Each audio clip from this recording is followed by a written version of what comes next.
Well, today's episode is for all of you who are thinking about whether to continue with your specialty training as a doctor to become to the all holy grail of consultant life, or wondering whether it really is worth your time. So this is going to be one of the first podcasts where we feature our newest team member, Dr. Ola Abbas, who is a founder's associate at Medic Footprints and also a consultant in the NHS. She'll tell you a little bit more about what she does, and recently wrote a fantastic article on the 5 top misconceptions about becoming a consultant in the NHS. So we're going to take that article and actually broaden it out a little bit just to give you some insights from both our personal experiences, being champions of diversity of careers, but at the same time still going for the traditional route in some ways more than others of becoming a consultant. So being the top of our kind of specialty training ladder and what we're doing with it at the same time. But anyway, what we'll cover today is, why did we train at consultant level? Why did we choose to even do this in the first place, considering our backgrounds? What do we expect? What did we expect as consultants? As in prior to actually getting to the place, what is it actually really like being a consultant? Comparing NHS and private consultant life. Obviously, we have to talk about salary expectations for that, and also what our plans are moving forward. So anyway, welcome, Ola. Thank you so much for joining. Thank you for having me on, Abeyna. It's so exciting. I totally did not draft you into this whatsoever, did I? No, not at all. Not for weeks and weeks. You're going like, when are we going to do this podcast? Yeah, not at all. I didn't do that. So let's get started. So Ola, you are dual trained CCT, for those of you that don't know, Certificate of Completion of Training. She is on the General Medical Register in the UK as a consultant in acute medicine and intensive care. So, I mean, we could go into the story of how you got there, but why was it important for you to train to that level? Thank you. Very good question. And sometimes I reflect on it at the point where I am now, because obviously, you know, I'm pivoting towards a different journey, which we will touch on in just a minute. I suppose the real root cause to it comes from my personality being a finisher completer. It's like, you just have to finish it, you know, and being within you just have to finish it. It's like something out of a 90s game, isn't it? Finish exactly. And you just Mortal Kombat. Yeah. And you can't quit when you're winning, can you? It's like, it's the winning streak. It was a winning streak, doing registrar, passing the RCPs, pass the exams, and you just go like to yourself, well, am I not going to finish it? And again, societal pressures or cultural pressures as well play a part of it, because they'll be like, well, you've got this job, you're in it, and there is this almost unspoken rule of like, if you stop doing it, it's almost like you can't do it. And for me, and I think that kind of like triggered something inside me, which I realize now it's something to work on, really. It was like, I have to finish it to prove that I can finish it, that I will finish this thing because I started it. And also because when I started it, I thought it will end in a different way, rather than get into the consultant post and seeing that what I thought it would be is not really what it is. I mean, I definitely echo what you said, in the sense that, yeah, there was a very strong feeling for me of like finishing something in medicine. Like I think a lot of it actually came from my mum, who was like, when are you going to finish anything? Like, you're doing all these exams and you're like going on these pathways. When are you actually just going to finish it? Because I changed from surgery to occupational medicine, and then quit occupational medicine specialty training the year before I was due to finish. Maybe because I was just scared of finishing. No, but I knew I was going to finish my own way, which was down the Caesar route. Yeah. But yeah, why get to the end? Especially occupational medicine. You know, most occupational medicine doctors aren't so they're not consultants, so they don't have their membership. They, you know, some of them, the most they have is a diploma, and they still work at a very high level. So I guess the decision wasn't, oh, if I don't get this, then I won't be able to work at a high level and command a high salary and respect. It was more, I think, just finishing something and just being done with it, kind of thing, in that sense. So I think I totally agree. But I guess, the question, what were you expecting when you, at that level?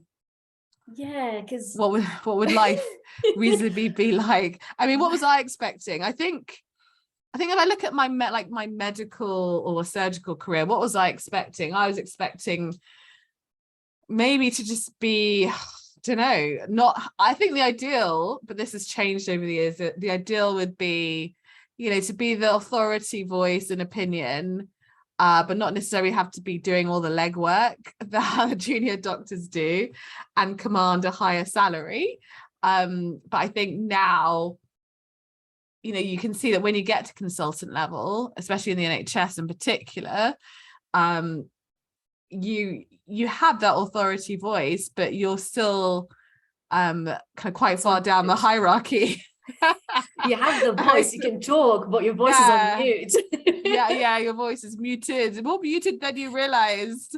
But what's your thoughts on that? Because I hear from quite a few registrars, and for me as well, it probably was true on some level. It was like, I'll get to consultant and then I don't have to deal with all of this. I don't have to deal with, the fact of being dictated to do this and that. Like, I don't have control over my leave. Like, I'm going to get a better room or a place to sit in, or I'm actually going to get a desk to sit at to be able to do the work that I'm contracted to do, that I'm going to get better pay, that I'm going to have a different, like you said, like a different level of command, where I say something and someone actually listens to it. And it gets done. Yes, and it gets done. And where it's like almost like you open up the door and you've gone into Narnia, and like everything is just magical and mystical and beautiful and streamlined. But reality is that it's not by any stretch of it. And I think what struck me the most about it is that how different the same role can be in different hospitals. Yeah, absolutely. You can be a consultant in the same specialty, having the same amount of salary, working, doing the same amount of clinical work, but your conditions of working are vastly different from one hospital to another. And while you may not notice that as a registrar, like in training, when you're in a consultant and you're in there for the longer term, though, even if it's a small difference, it will start to matter a lot. Well, I guess because as a consultant, you end up being part of the furniture, because you're not moving around as much as you did ever in your career thus far. And so actually, half of your job, I'm sure, is also like negotiating the hospital politics and standing your ground and putting your stake. And that takes years and years for people to actually trust you, right? Yeah. It does. Like leaving your mark, being noticed, listened to. It does take far more than just completing your registrar training. Absolutely. And I'm just thinking, compared to the private sector, is very different in the sense that you can choose how you decide to work depending on what kind of arrangements you have. So you can be employed in the private sector and you may get a similar work experience that you do in the NHS. But I think whenever you take any kind of job, it is about doing your due diligence over the employer, the culture, what the work is like, etc., etc. And there aren't that many doctors that purely work in the private sector. I'm talking about standard medical roles, particularly the hospital medicine roles. But as a consultant in occupational medicine, I do work solely in the private sector. But I do actually do NHS work, which is for me the best arrangement. Don't work for the NHS, work with the NHS. It really is a different, and actually it does work better. It does work much better for me. I think the idea of being able to influence and support at a level where you can actually just take a step back and not be part of the institution, in some ways does help. It helps on the advisory and the work that you do, and I know lots of doctors that do that. But then, like, moving forward, discussing the differences in general between working in the NHS and the private sector as a consultant. Have you ever worked in the private sector? No, at all? Has that ever been a consideration as part of your kind of exit plan, or any of your colleagues, for example? Because one of the things that I remember, especially as a trainee or junior doctor, is like, oh, at some point I'll be able to work in the private sector and then I'll get more money and my life will be easier, blah blah blah blah. Like, was that ever in your kind of road plan? I would have liked to work in the private sector. However, still feel with my specialities that it would be a very difficult thing to do in terms of risk, responsibility and indemnity. And I don't feel that either acute medicine or intensive care are established to the level that you can do it in private practice. There's a level 2 care, I think there's level 3 care as well, but it's not the same of what you would get to do clinically when you're in the NHS. But colleagues of mine who are in anaesthetics definitely have ventured out into private. How they found it? Oh, they love it. Why? Tell me more. It's streamlined. It's efficient. The things get done. You say something, there is a result. Payment is much better. The quality of the treatment, the recognition is different. Great. Do they kind of work partly in private, partly in NHS? Yes.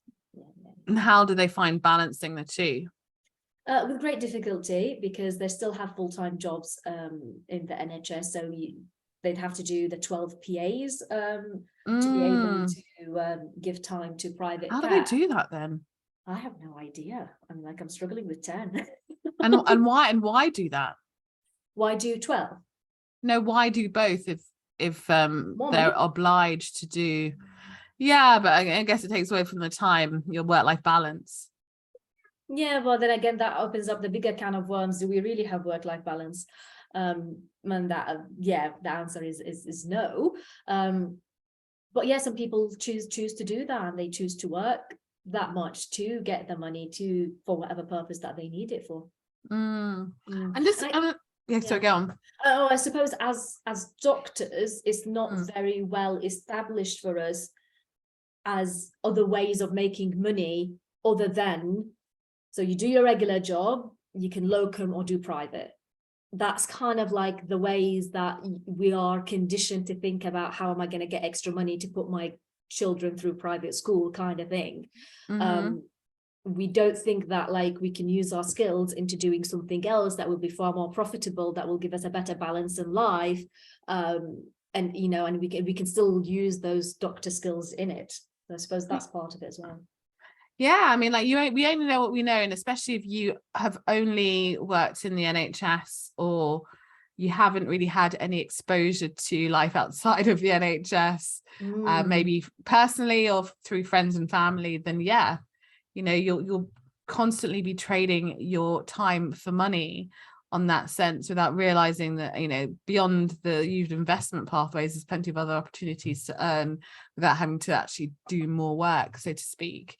And just going back to the article that you kindly published, 3 Medic Footprints, on the top 5 misconceptions about being a consultant in the NHS. My first question was, where is this picture? You're standing looking quite proud of yourself, in some kind of high some office that is high above the ground, with like wall to floor windows. Are you sure that's an NHS building? Really? Definitely not. And you're wearing lipstick and and you heels. don't look like you're, the heels don't show, we can't see the heels, but this looks more like something out of The Apprentice than working in the NHS. So where was this photo taken? This was in one of the high-rise hotels in Frankfurt. Of course, it wasn't the NHS. That was to show people, like, you're not gonna get that office. No, you're not. You're not going to get an office to start with. I mean, some consultants do, but not all, and then definitely not me. Yeah, ended up with a hot desk. How about secretary? Do you get one of those? No. God, you don't get a secretary. Who does your admin? You do. I do my admin. Come on.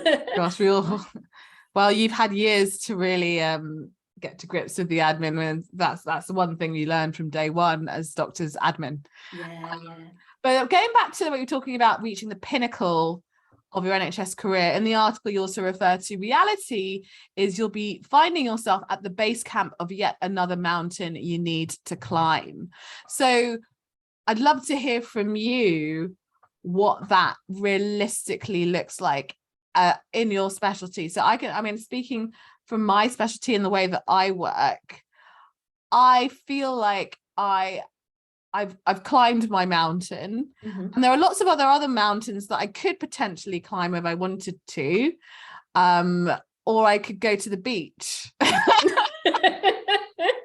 Right, sounds better. I've got options, and I think it really is about how I've set up my work arrangements, which means that I've got a range of options. So I'm not in a conventional where I am working in NHS and I do have a whole load of people above me. That's not how it works for me. But I'd love to hear more about how it's been for you and your colleagues. Yeah, and I suppose it's different for you because you found your balance and you found your challenges and other things, and that keeps your appetite going, I suppose, for new adventures. And so when you go to the beach, it's well deserved. But when you are in the NHS and when you do this as a full-time job, if you do want to keep that, you can coast by and you can do the absolute bare minimum. But for me, that's soul destroying. As a human being, I won't be able to do it. And what I meant by saying, like, when you get to the consultant level, you need to climb into another mountain, is that how you need to distinguish yourself among the other consultants. So it's like, you came in as a registrar and you have to work your way up until ST7 to become a consultant. You come in as a consultant and you have to work your way, whether that is through projects, through leadership, through management, through teaching, etc. There's more things that you need to do, learn, put under your belt to actually move more up in the department. And whether that is for monetary purposes, whether that's for recognition purposes, whether that is to feed your hunger for challenge, or whether that is, just to kind of like have a voice. Because you'd often find yourself like you'd go into these meetings, and if you're not climbing those mountains, then you don't really have anything to say or be said to. And I suppose some people might be happy with that, but I think it's really important to highlight it out for others that, like, this is something that you're going to need to work on, and you're going to need to be put in some legwork to distinguish yourself. So would you say the road after you finished your training is actually more focusing, as you've also highlighted, on the management, the leadership, the politics, the influence, everything else that we for some reason haven't necessarily been supported in learning until this point in time for some reason? 95% of my job is managing people, politics, 5% is clinical. And how much of that did you get to practice before you became a consultant? Why did they do that to us? I don't know. It's like, it's all clinical. And towards the end of my training, in all fairness, I think it was ST5 or 6 or something, we did have to do like a leadership course. I think it was like with one of the universities, can't remember which one now. We had to do that and submit an assignment, and that was our exposure to leadership. And then you become a consultant, and then 95% of my day job when I go in is managing people, politics, the beds, that's very topical in ICU, do you have a bed? And then managing in and out, and managing people's expectations as well as moods. And then 5% I get to do like my ward round and purely talk about patient care. And I don't know why the system is designed in such way to give you the absolute reverse of what your reality is going to be. It's interesting because when I was a younger doctor, I remember very clearly, this is like, I was in my, I still am in my 30s, but I was in my earlier 30s. I remember asking my consultant to support me in going to the NHS Leadership Academy for a course for Black minority ethnic people called Ready Now. It's a really great course. But I very clearly, and will never forget her saying, well, she's saying, I was ST3 at the time, and she was saying, I do think it's a bit too early for you, Abeyna, to be going for these kind of leadership stuff. Like, you should be focusing on history, taking medical histories and things like that. Do and like by the well, no, yeah, exactly. So I mean, again, I think it just represents the mindset of like leadership should be kind of learned later on, when actually it should be learned like on day one. Bloody one. And that you'll see that I always compare it to nursing, and how I get the perception that nurses get a lot more support in the leadership and management earlier on, so that they can progress in their careers too, because they do end up doing a lot of leadership stuff, or they can do, or they're positioned to be able to do that earlier. And I'm not sure why it's not the same for doctors. That question hasn't really been answered or addressed. I mean, have you noticed that? What are your thoughts on that? Yeah, I have noticed that there has been a sway towards other health. It's not been a sway towards, but like I think doctors are being used more and more, maybe because of the staff shortages, I don't know, or maybe because of like stuff. Having no insight into the impact of this, that there is no attention to leadership towards the earlier stages in one's career. I mean, there is, when you and I don't know if this is across the board in all of the NHS, but we do have like a program for new consultants, to like a leadership program for new consultants that you can enroll in once you become a consultant. But I really think that that's too late for someone to learn that vital part of their role.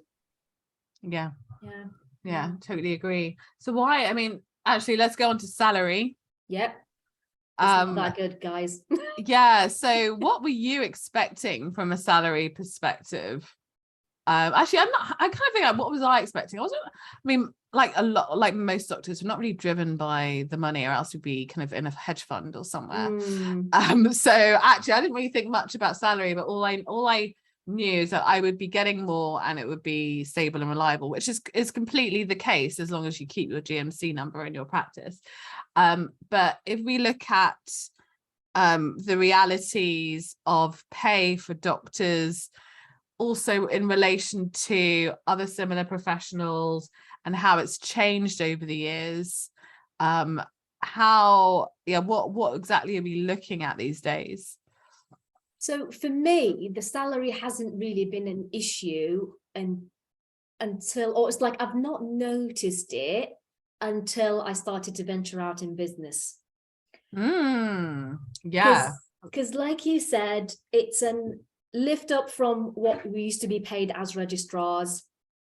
We know we all get taxed, we all pay, not all of us pay into our pensions, but if you've made that decision, then you know what's going out, and we all pay the NI and et cetera, et cetera. In fact, when I started a consultant job, you start to get some increments for like for doing out of hours, and some extra bonuses that can come along with the basic salary, which is decent. It's fine, but it's decent and fine for me living on my own, having no kids. I don't know what it would feel like for someone who do have children and need to pay those extra bills, you know, in terms of a family. But when I started to get into business, and I started to meet other individuals who are in their early 20s or early 30s, and I started to see what they do and what the return of investment is on their time. When I started to really think about it, I was like, I'm trading my time for very little money, a lot of my time for very little money, when I can use the skill and the powerful skills that I have into generating far more if I was to utilize that in business or in other avenues, which make me feel that like we are massively underpaid as doctors, considering the amount of risk and responsibility that we have on our shoulders. And the other thing that really made me think that what is going on with this pay, that it's not good enough, is when it comes to the annual allowance the taxation that comes on the back of that, the fact that, so for example, when you're a consultant, you don't get paid mileage for traveling to the hospital, just doesn't happen. They will pay you a relocation, but they won't pay you mileage. So you notice that increment of cost with increments of cost of living. What was the other thing as well that I wanted to mention about with the pay? Oh, the change in the clinical excellence awards, of how that gets paid.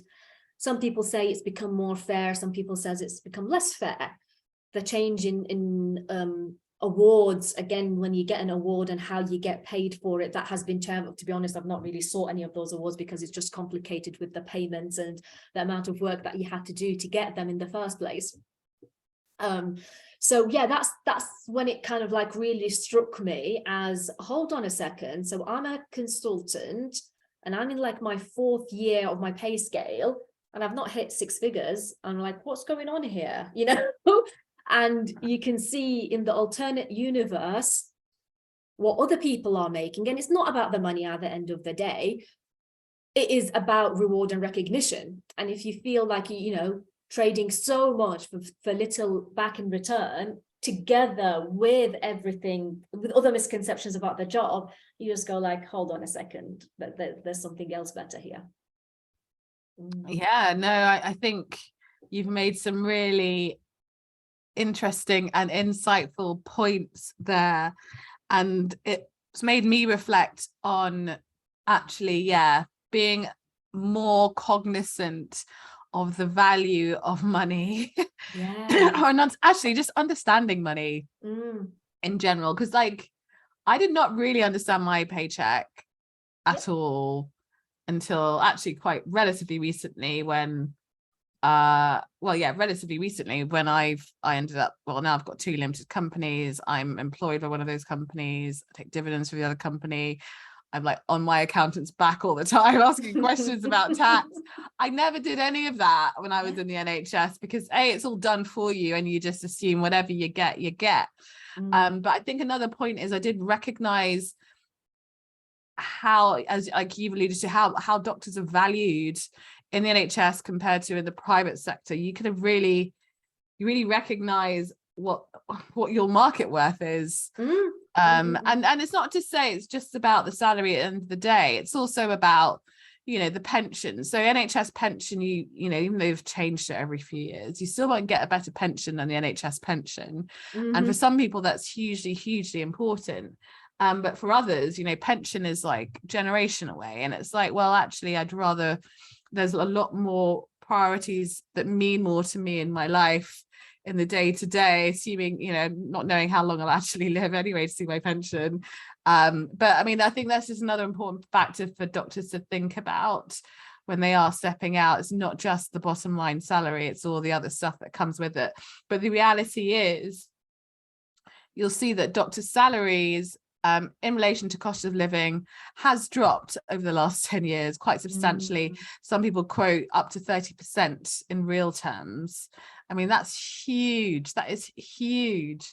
And as we know, you know, this is now October 22, and we've just had some crazy cray announcements from the new chancellor. I have to say, I could say this because I'm black. He's a black man, and he's coming in and making some amazingly wild radical changes to things that really impact on a lot of people, like, you know, obviously the whole country, which actually benefits the rich more so. And the assumption is that the rich will then support the poor. We cannot assume anything in this country. I think that's hugely risky measure they've taken. But at the end of the day, it still doesn't change the fact that the cost of living is increasing. NHS pay for not just doctors, but generally all staff is not increasing in line with inflation. And so the question for you, if you're listening, is, you know, A, where is this likely to go? And B, is this important enough for you to then start moving with your feet?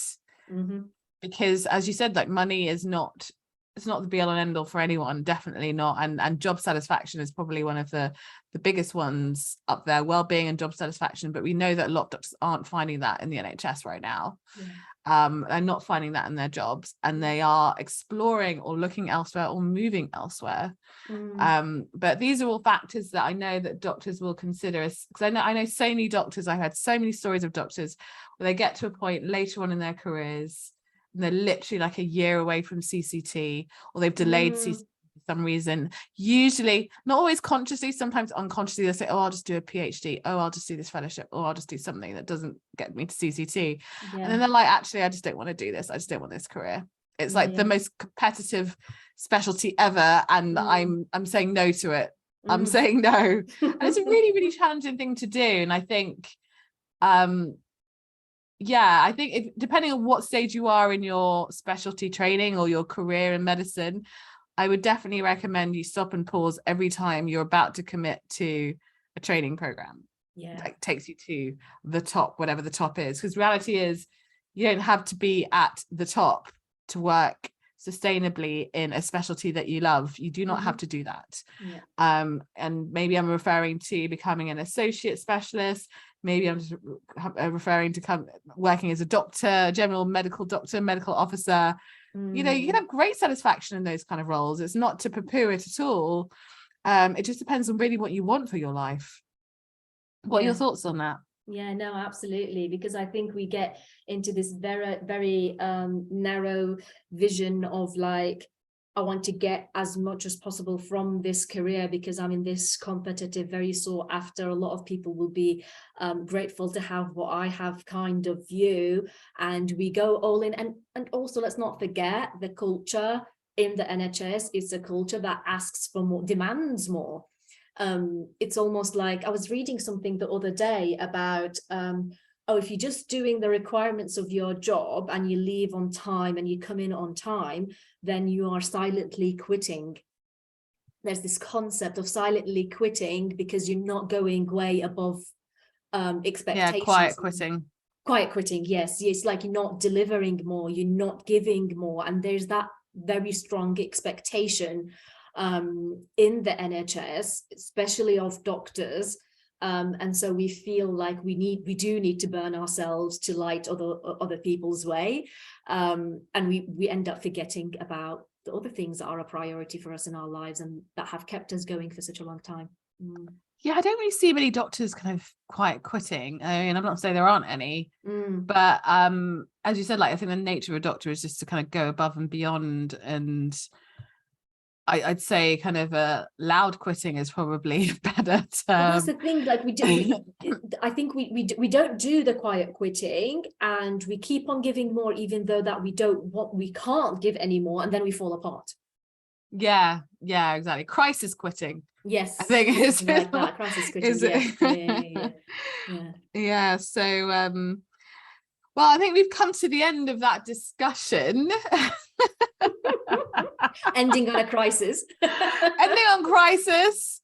But I mean, realistically, what advice would you give to doctors who are considering whether to become a consultant, or even whether to quit their specialty training, or even quit consultant level? Like, what kind of advice would you give to them if they're kind of in that zone where it's like, should I bother? Really? What's your thoughts on that, considering what we know about the realities of being a consultant in the NHS, but also in private sector? I would say speak to a good friend, and get some real expectations about what the job is going to be like on the other side. Now, you have to be careful of it, because when you're applying for a place, they are, and this is the nature of marketing, they're going to market themselves in the best way possible, and that's not to deceive you. I don't think anybody wants to deceive anybody, but I think it comes onto the candidate to ask those important, powerful questions that will uncover what it is really like on the other side.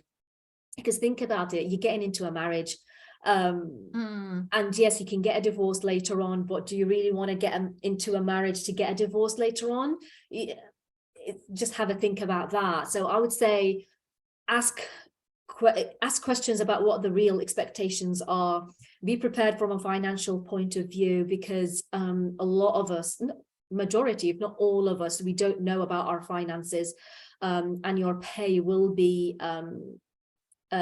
let's say you're going to need to go back and forth with HR quite a few times once you get appointed to get it sorted and get it right. So make sure you financially know what you are getting into, and gauge your expectations to that. And if you are wondering if it's the right move or it's not the right move, then maybe it's not. That voice inside you is there for a reason. So I urge you to take time. Take time off. It might be a week, it might be 2, it might be a month, it might be that you need to speak to someone, might be you need coaching, it might be you need some other form of support. But if that question is on your mind, I think you should honor it, and you should get to an answer before you move the next step. I'm talking about divorcing, Ola. Are you divorcing your specialty? I'm divorcing the NHS.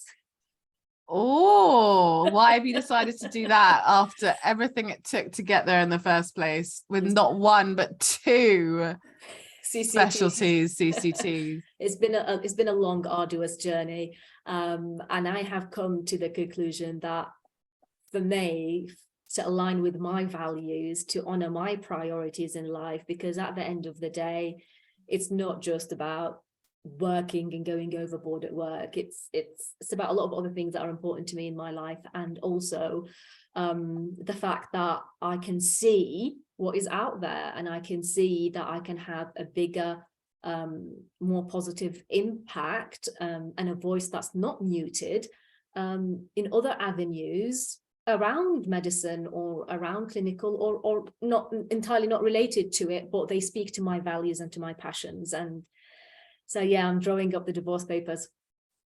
What could they do to keep you and retain you? Oh, they can't.